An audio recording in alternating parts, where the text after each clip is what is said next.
Para sa anak na nangungulila sa alaala ng kanyang magulang, para sa mga nanay at tatay na unang iniwan ng kanilang supling, para sa mga umiibig na biglang nawalan ng katuwang, para sa mga barkadang isa-isang nalalagasan, at para sa lahat ng mga nagmahal na sa hindi inaasahang pagkakataon ay namatayan.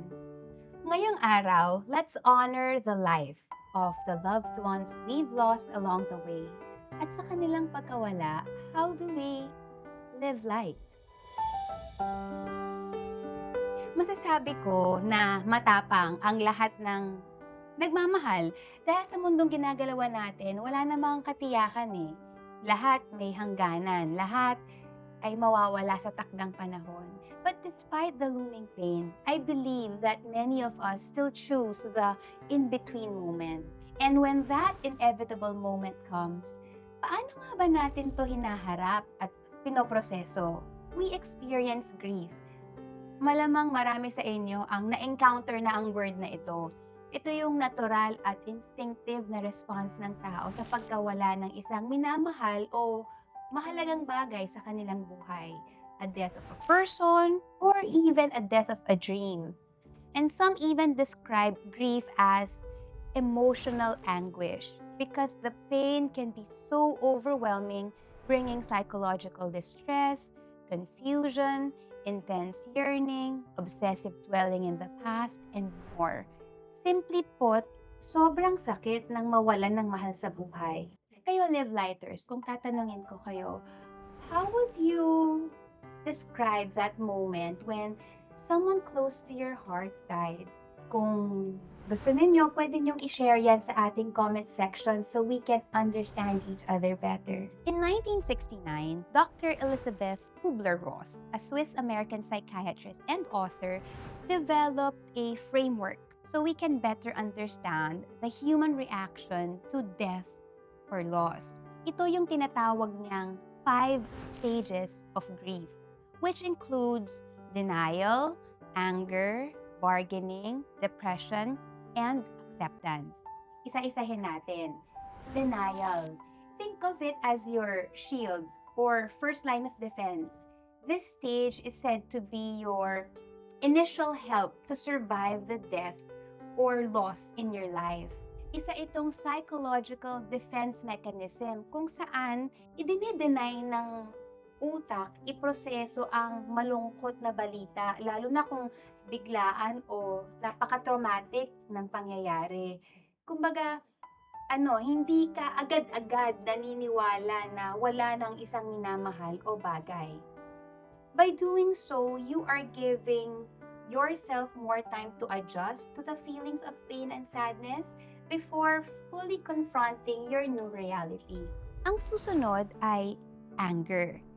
That strong feeling of displeasure, annoyance, hostility, and the like. We can also feel this when we lose someone or something simply because we might not understand why this certain death or loss can happen to us. Parang isipin mo, napaka-unfair, di ba? Yung gusto mo na lang sumigaw, magdabog, manakit, magalit. Now, this anger is often directed to ourselves. Minsan, sa ibang tao, tulad ng pamilya, kaibigan, minsan sa mga medical professionals, or sa mga hindi natin kakilala, pero related sa incident, or even kay God. We question Him. We ask Him why. Why did this happen to us? Or even question, why me? Or why that person who died? Pero ang silver lining sa lahat ng ito, we are able to release yung mga pent-up emotions and eventually begin to be level-headed as we continue our grieving process. Ang susunod ay bargaining. On a lighter note, hindi lang sa Divisoria pwedeng makipagtawaran. Alam nyo ba na marami rin sa atin ang nakikipag-bargain sa ating mga isip as we experience grief? Ito yung mga magpapakabait na ako, mabuhay lang siya ulit. Or aalagaan ko na siya, just give us one more chance. This stage actually stems from guilt. because things could have been different if we had just chosen another more seemingly acceptable path.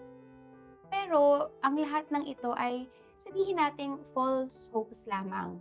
This is just us trying to regain some sense of control in the face of overwhelming death or loss. Ang susunod ay depression, and this is the stage most commonly associated with grief. But live lighters, take note ha, that this is not the same as clinical depression. When we say depression in the 5 stages of grief, ito yung feelings of emptiness, knowing that in your new reality, wala na ang isang tao o bagay na naging malaking bahagi ng buhay mo. So you feel incomplete. And it's quite scary to continue the journey na hindi ka na katulad ng dati. With this, you might feel fatigued and withdrawn from life, bombarded with extreme sadness and hopelessness. And finally, acceptance. Sa pagkakataong ito, nag-stabilize na yung ating mga emotions.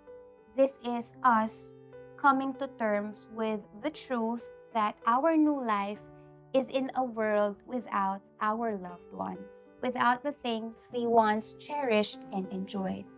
This may be the best thing for us as we continue living.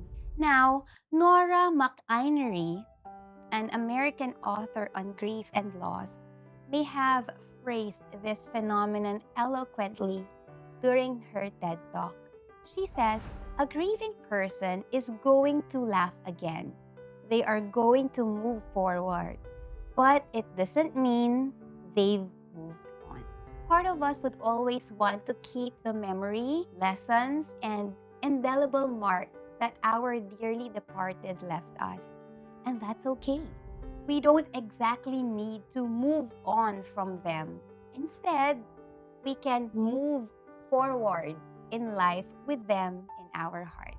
Do note that every person experiences grief in a different way, and there is not just one ideal grieving process. Kubler-Ross's 5 stages of grief is actually a non-linear model. They don't always happen in a predictable order, and some may not even experience all stages, meaning kung minention natin yung denial, anger, bargaining, depression, and acceptance, sometimes nauuna yung bargaining, sometimes nauuna yung anger. So, non-linear siya. In the context of our culture, Dr. Lilian Nangki, a Filipino psychologist and relational life coach, suggests other healthy ways to cope with grief. I am Lilian Nanggi. I'm a licensed psychologist, a play therapist, a relational life coach. Actually, acceptance is the first thing that we should do. If you need to cry, you cry. Yes, that's okay. Your emotions are perfectly okay. It is the behavior that sometimes we ask. But if you feel that you need to cry, umiyak ka. Wala naman pwede magsabi sa'yo, huwag ka umiyak. Kasi sa totoo lang, if you know the pain, if you know pain, you will never tell anybody to stop crying. Pero remember, hindi lahat ng tao na nag-grieve umiiyak din. And that is one thing that we have to accept. Porque hindi umiyak, hindi ibig sabihin hindi niya natatanggap yung grief. Maaari, they accept grief in a very different way than what we expect. Number 2, when we accept na we are grieving, mas madali na. Alamin natin ang mga triggers natin.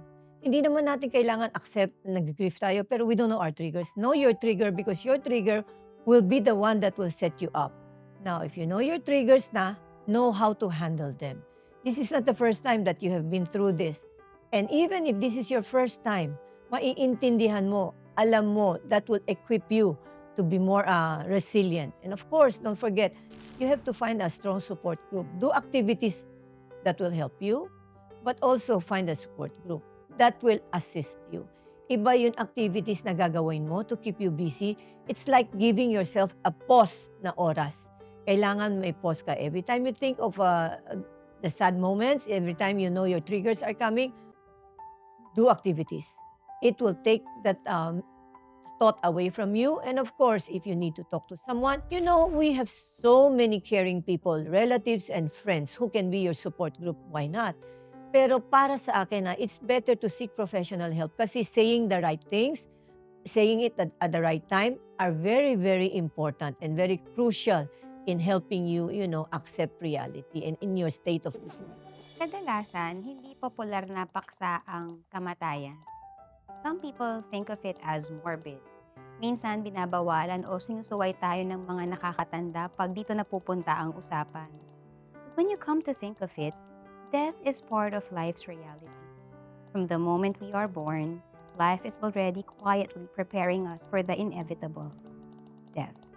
Not to be insensitive about it, pero maaari natin itong paghandaan, financially and mentally, but it doesn't minimize the pain and feelings of loss when that day actually happens to us. If it's inevitable, let's start to nurture and give more importance to the relationships we have. Let's give significance to memories and people over material stuff. And let's begin to live a life that truly matters. For those experiencing grief, I pray for comfort, healing, and strength during this difficult time. From the wise words of celebrated American author Helen Keller, what we have once enjoyed, we can never lose. All that we love deeply becomes a part of us. Remember, when life feels heavy, it's time to lighten the load. Let go of your worries and let the light in. Ako si Jody, and let's live light. The JSM channel would like to thank Juan Pay, serbisyo para kay Juan. See you on the next video.